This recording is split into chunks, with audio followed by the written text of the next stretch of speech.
So, folks, we've spoken about mega clubs before on the Liquid Football podcast. In fact, we haven't really spoken. We've complained an awful lot about them for being the death. But it always helps that, every now and then something comes around and, it adds a lot of entertainment to football. I'm talking like stuff like Ted Lasso and Dream Team and that. It's actually quite refreshing to see that that's happening in real life with Paris Saint-Germain. Isn't that right, Neil?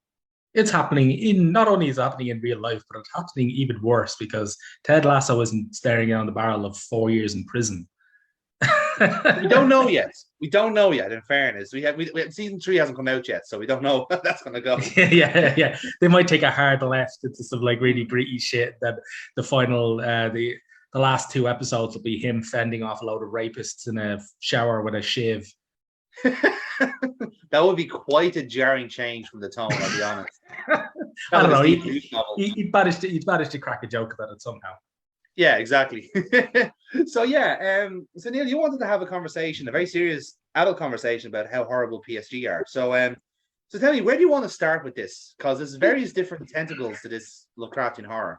Well, there's not really much of a conversation you can have. It's sort of one of those things where to describe how awful they are, you need to describe what happened. Yes. So we'll start off with our latest impasse, which is Mbappe claiming that he's been betrayed by the club, despite the fact that they've essentially made him sporting director. And now apparently wants to head out in January, despite the fact that he's signed a bumper new deal, which will no doubt be music to the ears of Real Madrid, who will be looking to move on their Ballon d'Or winning 34-year-old striker, Karim Benzema. Side case, but thankfully, because he's just sick of playing, second fiddle to Neymar and Messi, and that's just basically it. His ego's it's just not big enough. This down ain't big enough for our egos, and so he wants to head off the pastures now. But with regards to PSG, as it turns out, Neymar is apparently attempting to beat him to the punch by not getting transferred somewhere else, by getting sent to prison.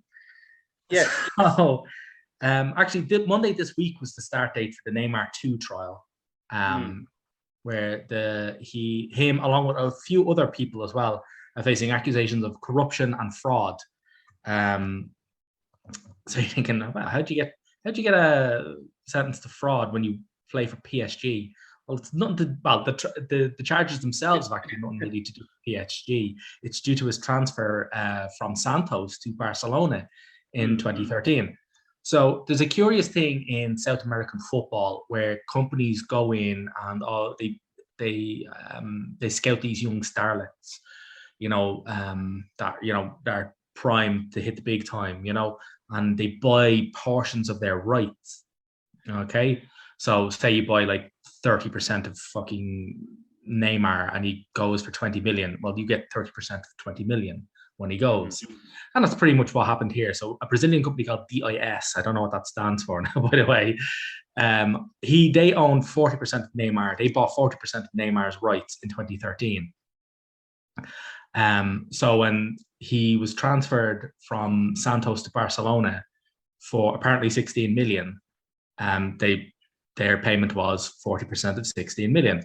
However, as it turns out, they've discovered that there was a huge amount of about 40 million euros worth of extra unofficial payments made to Neymar's family and his LLC, Neymar, so his business, So, and so a whole lot of people are in the dock now for this, including then Barcelona president, Rosal. Who's in the dock for this? Right. So Neymar is in the dock, obviously. His parents are as well, because the payments were made for them. Former Barcelona presidents Josep Maria Bartomeu and Sandro Rosell, who was the Barca president back in 2011, and the former Santos president Odilo Rodriguez. So they're all up shit creek. Well, they're all in the dock for this. That's basically it. So yeah, they just alleged that They wanted the 40% of the almost 50 million quid, as opposed to the 16 that was actually that they were told was actually paid. So yeah, they're if you're looking for sentences, they're not only they're asking for massive huge amounts of compensation, all the money back, along with tens of millions of euros of compensation, which I'm sure Barcelona are able to pay, or Neymar is able to pay. They're also asking for a 2-year sentence for Neymar and his dad, 5-year prison sentences for Rosell, 3-year sentences for Bartomeu, and just 1 year for his mum. Because she was there. She served tea in the room, of course. As you know. No, she's gone there, but like, you know, you go easy on your mom, you know. So yeah, so that's basically it. And they're also seeking like huge amounts of fines, like 9 million euros worth of fines for Barcelona, 8 million euros for Santos, 2 million euros for fucking NNN, which is Neymar's family business setup. They were the people who got the 40 million fee. And yeah, it's pretty fucked.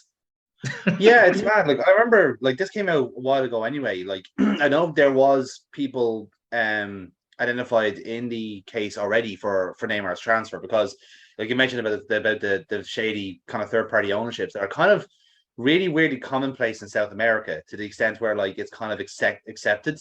Like, I know for certain that Manchester City do a lot of their like transfers through third-party ownerships, in the sense where they'll own the player, obviously in conjunction with somebody who's just not involved in football, and then they'll buy the rights back off them, and then just sell the player off to another team.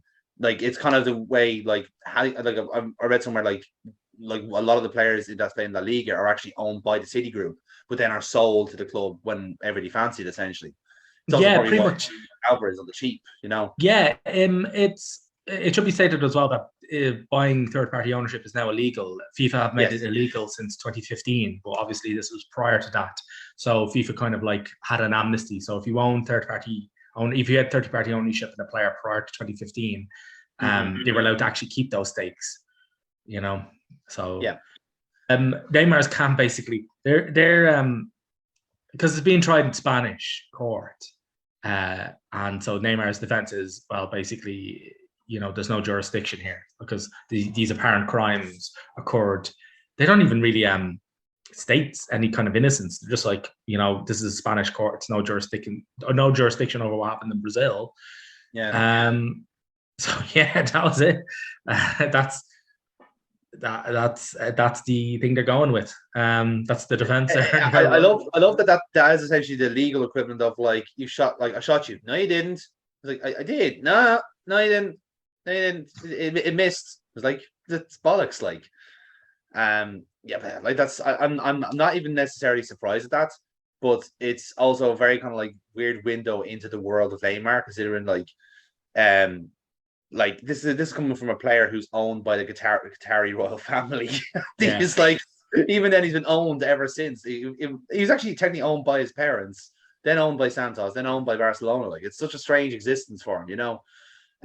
So basically, their defense is they state the accusations don't apply to the Spanish court because all the operations happened in Brazil, where corruption in business is not typified as a crime. Yeah. Of course, it's just because it's criminal everywhere except for Spain. I mean, what's the issue? Like, I don't see what the problem here is. You know, you look at me as if I'm fucking weird saying that. You know, which is hilarious because they've no real leg to stand on with regards to like, oh, we didn't actually do this, or we didn't make these payments, because in 2016 they were found guilty of tax fraud on the 40 million euros that they agreed to pay Neymar 5 years earlier. So. So it's like you can hardly deny it, I suppose. Yeah, you can hardly deny not paying a sum of money that you were found guilty for tax fraud for paying, like, you know, Jesus, 6 years earlier, 6 years ago. So yeah, I'm like, it's one to keep your eye on. I think the initial verdict is going to be kind of done by the end of this week, maybe the end of next week. So that's going to be pretty. Yeah, well, we actually might have a decision on it. When Neymar might be a convict, which would be hilarious. Absolutely, that might be quite funny. Yeah, it actually says a lot. It also says a lot about the club of PSG, where like that's almost like okay, that's one thing we need to worry about as opposed to everything else or surrounding the club. Like I know, like vanity projects oftentimes do end up in tears like this, but it's nice to see it on such a grandiose scale, you know, where actual genuine celebrities are getting involved in this type of shit, you know. Like the fucking Prime Minister of France had to like intervene to help Mbappe sign a contract. That's fucking ludicrous. Like, like Yeah. would you expect Michal Martin to intervene so Robbie Keane can sign for Spurs? Like, it's ridiculous. Like that would never happen. You know, it's such a bizarre notion as well. But like, what would you rather in this instance, Neil? Would you rather be in Neymar's situation where you could be facing 4 years in prison, or would you have to listen to Kylian Mbappe for 4 years? What would you rather? That's the thing. Like people are saying, "Oh well, how are like Messi and Neymar kind of dealing with Mbappe at Paris Saint-Germain?" And I think actually they're putting up with it because they don't really give a fuck. Like they're just focusing on the World Cup. You know, Yeah. Messi's going into this. It is absolutely going to be his last World Cup for Argentina. And So potentially best it's chance to win it too, realistically. yeah, they've got a decent chance of it. Although to be honest with you, when you consider the fucking generations of players that Argentina have had in the past, I mean they've always got a shot to win it. It's just they've hired absolute fucking spuds as coaches. Mm. Um, you know, it's really difficult to get a song out of a team when you're being coached by a potato. So it's crazy. And with Neymar, obviously Neymar is Brazilian. Yeah. So like, you know, Brazilians in the World Cup, you know, they consider their divine right to do really well in it. And they didn't do really well in the last World Cup. So there's a real kind of reckoning. So those two are just put their head down. They're just ignoring Mbappe's immense temper tantrums. Um, until afterwards. Like there'll be a bit of a reckoning, assuming Neymar's not locked up by the end of the World Cup. After It this would be a World Cup, wonderful moment to see him like lift the World Cup with Brazil and then get immediately carted into a fucking prison van. it would Literally be holding the World Cup in his shackles and off he goes yeah. into his fucking orange overalls. That would be To be honest with hilarious. you, I think he'd take that. He would happily fucking take that. He probably would, yeah. Fair. Yeah, he really Yeah. would. So yeah, So it's what's your just take on the whole Mbappe situation then? Because like we mentioned it at the start of the season when we kind of decided that one of the more dafter like stories of the preseason, where essentially, for one of the better words, he caused Mauricio Pochettino to lose his job because essentially he didn't want to run as much anymore. And this is coming from a 23-year-old who thinks essentially because of his natural talent and his ability to essentially score goals as many as he wants, he should be the best player in the world in the Ballon d'Or and all this sort of shit. So what I don't see what could have changed in the 6 months at PSG to suddenly have him realize that the grass is actually greener all this time. And more specifically, where exactly could he go? Because there's not a lot of people who's going to fork out 250 million for one player, particularly in a year where, you know, some teams can't generally afford that money and don't want to afford that money. You know, I don't know if you've seen Barcelona, but they're dying slowly and yeah. But painfully in front of everyone. he doesn't really want to go to Barcelona. He wants to go to No. the other crowd. Mm. Which is Real. So again, I think Real, this would be music to Real's ears, because they can deal with egos. They've always hired managers that can deal with egos. I'd always deal players that have huge egos. Mm. So how do I view it? Basically, it's a weird one, you know, because if he feels betrayed and he doesn't like how the team's being run, you know, I'm like the team's not being run any differently now than before he signed the fucking contract, the brand new contract. Like it's not being there's nothing different there, you know. I think it's sort of getting to the point where you kind of realize that superstars are meant to improve the team, whereas these three superstars are actually making each other kind of worse. Yeah. You know, the team's not playing as well as it should with a front line of Mbappe, Messi, and Neymar. You know, and he's looking to other teams, like he's looking to the Galacticos of Real, you know, when they had Ronaldo up front with Benzema and Mesut Ozil, you know, just absolutely just slinging in, and they were just pounding goals away like for fun. Then if the MSN front line for Barcelona, so it's crazy. It's really weird to see this. And then he turns out and claims that he never made this claim before, was a member of his entourage, and you're like, what? Like, what the fuck is going on here? So yeah, and it's just crazy. Like, expect this to go absolutely, like, if it wasn't for the fact that like all the leagues are getting wrapped up in about 3 or 4 weeks now for World Cup, for probably the worst World Cup ever. This story would be fucking absolutely like round the clock. People would be just bashing this out of it. Like, it was crazy. But yeah, I think that's quite a burning question there, because in a weird way, like, can stuff like that transfer over to the national team? And what I mean is that, like, the French national team has typically been a basket case every World Cup for quite some time. There's often people say France almost lives as a basket case in the football team sense. Where, like, absolutely, it's not a world. Yeah, it's not a World Cup unless the French squad implodes in on itself and attempts to eat itself alive. Like, it's just not a World Cup. Would that be the argument? Would it be a case that Mbappe is kind of just like negativity affects a team, or is that kind of thing where, like, because he's such an arsehole, it kind of brings the team together around him, outside him, let's say, and the rest of the team play great around him? Kind of like how, like as a point of comparison, I remember like the World Cup they won in Russia. That World Cup was because Giroud kind of stepped up to the plate as more the front man rather than the likes of Griezmann or Mbappe. Whereas just the actual, weirdly, the focal point of the team was an old-fashioned target man, whereas the 2 and 3 prodigies around him were like, oh yeah, we'll play second fiddle to this guy, as a pity party. Look at him, isn't he great? It's like, he's been the best player in the World Cup, lads. He won you the World Cup. I'm happy to stand by it. It wasn't thanks to you, Mr. Griezmann. It was thanks to this guy. Yeah. I feel like that could have this kind of weird reverse psychology effect to the whole thing.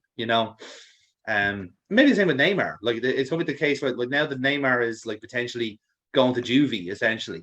Well, we have to give him something to see him off. Let's win a World Cup for him, because, like we said, Neymar has that weird messianic feature for the Brazilian team. Even like in the World Cups that he started with, like, we remember holding shirts from when he got his injury. That carried over to the World Cups past as well.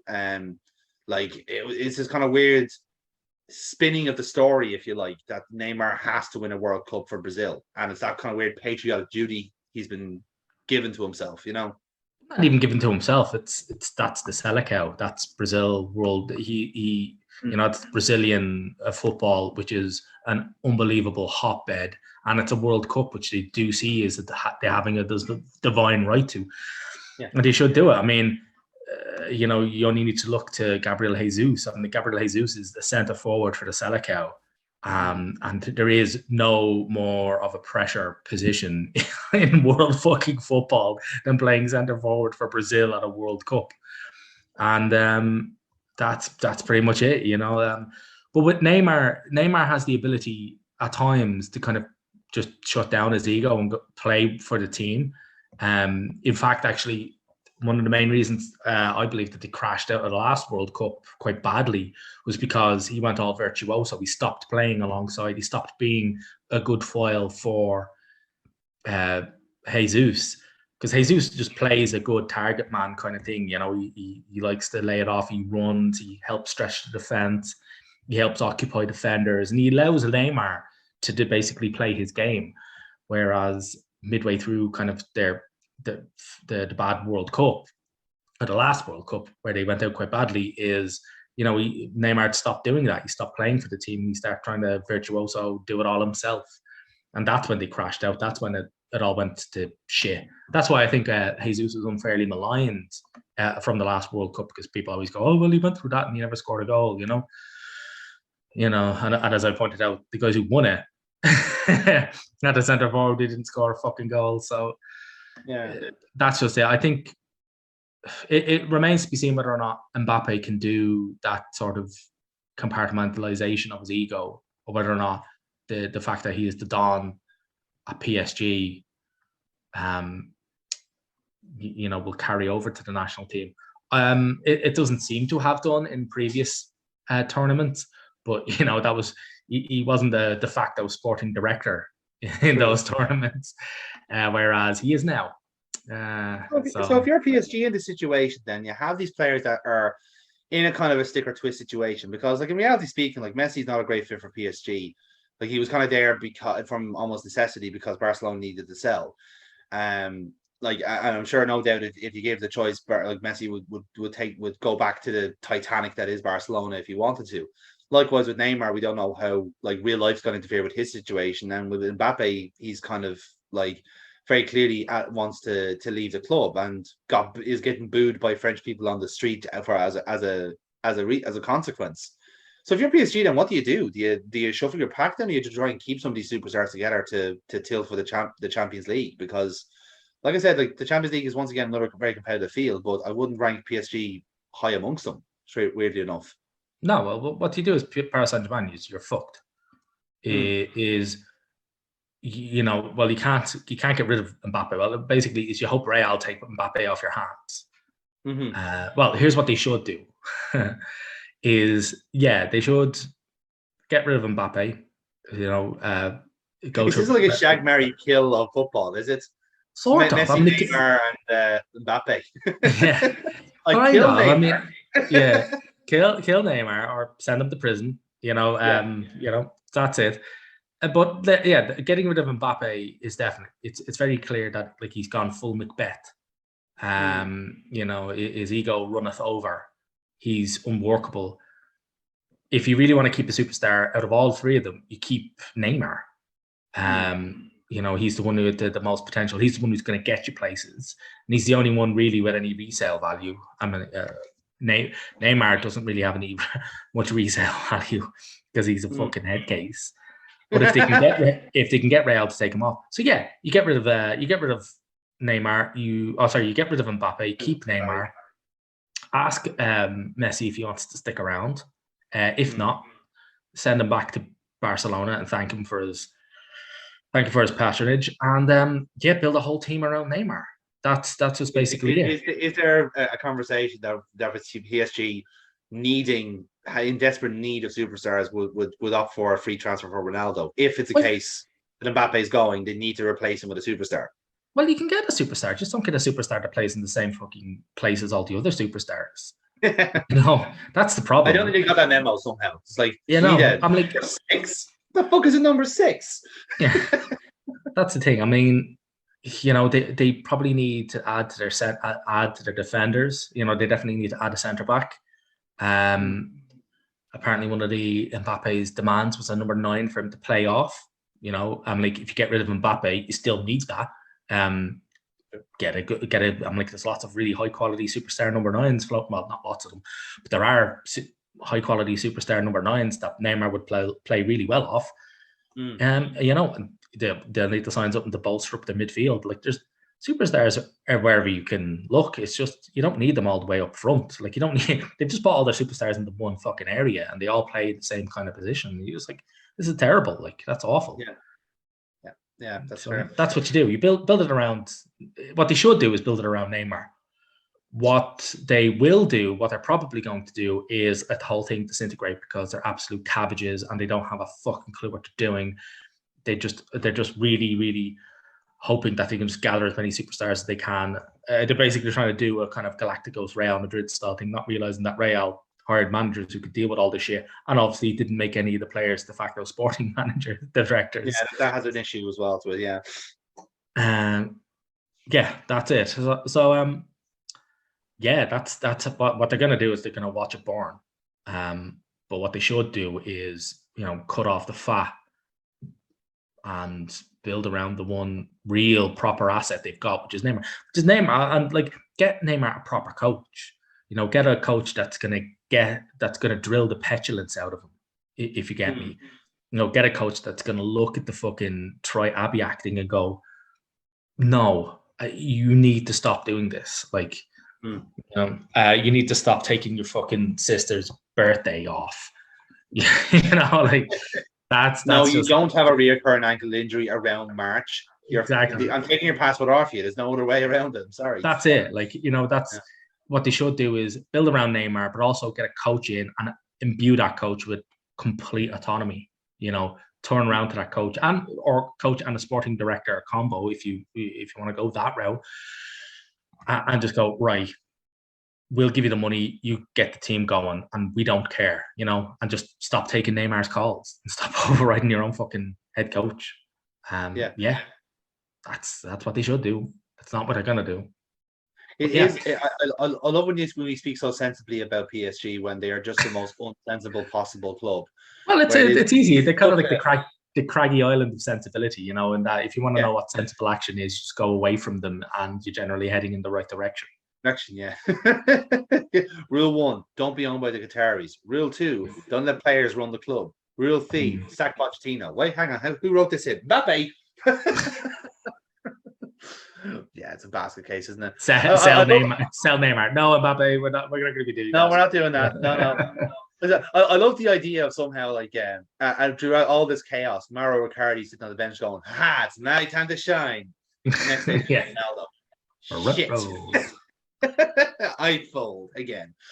Ronaldo would be awful for them. Ronaldo would just be an awful signing for them. So that's, I'll be keeping my eye on that and coming up with any updates.